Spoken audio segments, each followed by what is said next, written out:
Hi everyone, this is your maestra. My name is Judy. Welcome to my channel.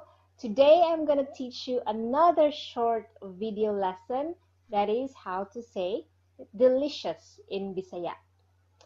There are three ways to say delicious. The very basic one is lami. Lami. The second one, okay, this is sort of like the second level, lamia.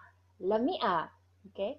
And then the third one is really delicious, is kalami. Kalami, okay. So it's actually pagkalami, and then we just shortcut it to kalami, okay, kalami.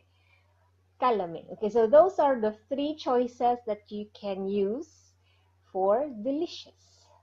Okay, that's all for today, guys. A very short video lesson. Do check out other lessons at cebuano101.com. I'll see you again next Friday. Bye.